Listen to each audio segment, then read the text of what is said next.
is benefiting people in a positive way.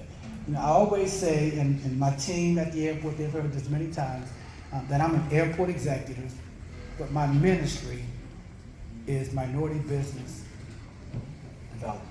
Making sure minorities have access to opportunity. And that's just, I mean, I'm kind of like Donnie Glover in that sense. I'm unapologetic. I don't care. I just don't. I don't care if something comes across my desk that is an opportunity, a business opportunity or an employment opportunity.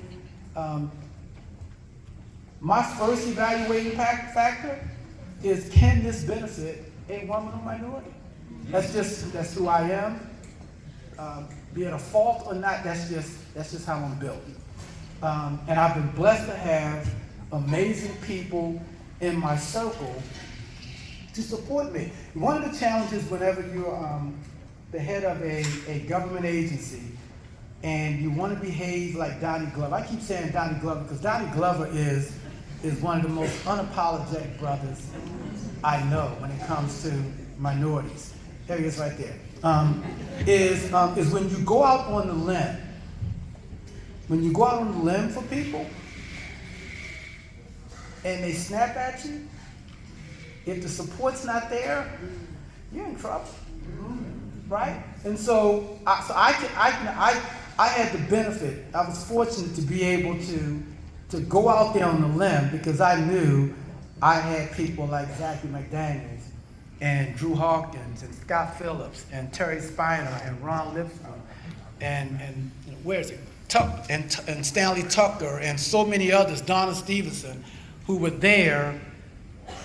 You know, Terry and Sandy Roberts. What's that guy there name now who's putting a drink up to his Wayne Frazier. That guy, Wayne Frazier. So many who would stand in the gap and support me whenever I took that risk. And so you know, I'm so blessed and so fortunate to have that. And so I'm going to get a little edgy for a minute because I have the microphone and I can kind of say what I want to say. So one,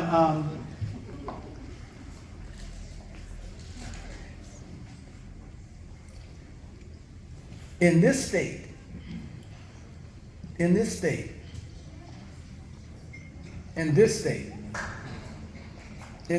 we have my friend, Wes Moore, who's the governor. We have my dear friend, Adrian Jones, who's Speaker of the House. Okay. We have another friend, Derek Davis, who is the treasurer. Okay. We have a colleague who is the attorney general. Okay. We have the largest legislative black caucus in the country. We have a controller. Don't be confused. We have a controller who, although she does not look like us, she thinks like us. Okay? We have a mayor of the city of Baltimore who looks like us and thinks like us. We now have a new county executive in Prince George's County who looks like us and thinks like us. We now have a U.S. Senator, junior senator, who looks like us and thinks like us. We got to do more. Yes, sir. We have Maryland is the only majority minority state in the country.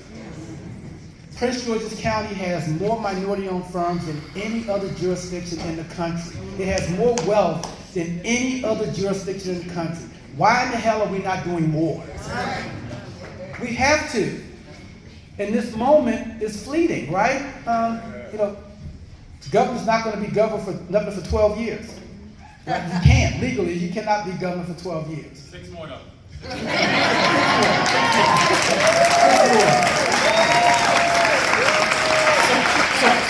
So while he's governor for 6 years, you got to have the courage and the will and the fortitude to take this moment. You know, we get upset about what the president's doing. I'm not a fan of the president, but I tell you one thing, he's doing exactly what he said he was going to do.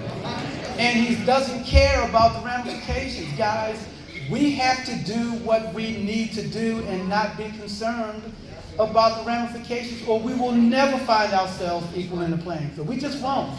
And so when they say I'm unapologetic, that's what they're talking about. Right? You have to, guys, we have to take this moment. We can't take it for granted. We've got to take advantage of this moment. Right? We're going to hear from the governor later, who I don't think there's not a better person to lead us through this moment. And so I'm excited to hear from my friend and my boss and my governor. He's my boss for another 7 days. No, he will always be my boss. So the last thing I'll say is, a couple things. One, Drew Hawkins. Drew has been my friend. I first met Drew Hawkins when we were creating this group called Black Professional Men. Mayor Schmoke was concerned about the black-on-black crime in Baltimore City. So he called a group of African-American men into City Hall. He asked us, he challenged us to do something about it. And what came out of that was a group called Black Professional Men. Black Professional Men was founded by Drew Hawkins, Scott Phillips, and Edwin Avent.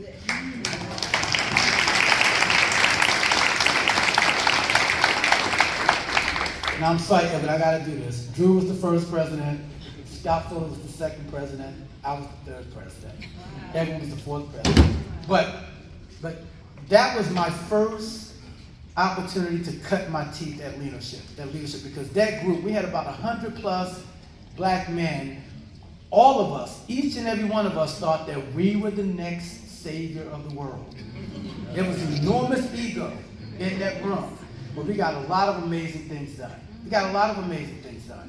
What came out of that was Mayor Schmoke created a mayor's commission on African American males, which helped the city develop policy to address many of the issues failing black men. That was right after the Million Man March. How do you remember the Million Man March? Yeah.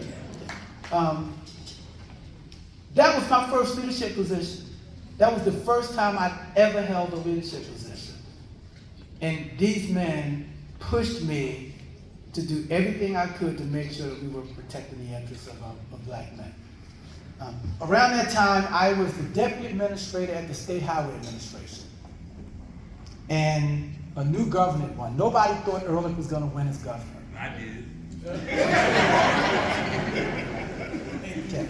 Except for Wayne Frazier, nobody thought Ehrlich was going to win as governor. And so Ehrlich had this guy going around in a trench coat firing people. I'm a Democrat, I'm thinking I'm going to get fired because he fired the administrator. And so a couple days later, I get a call from Michael Steele's office. So I'm thinking, oh, wow, this is how they're going to fire the high-profile black guy. They're going to have Michael Steele do it. So I rush to 6 St. Paul, and I go into this office, the 6 St. Paul, and who's sitting in the office? Michael Steele and Zachary McDaniels. When I saw Zach sitting there, I knew everything was going to be all right.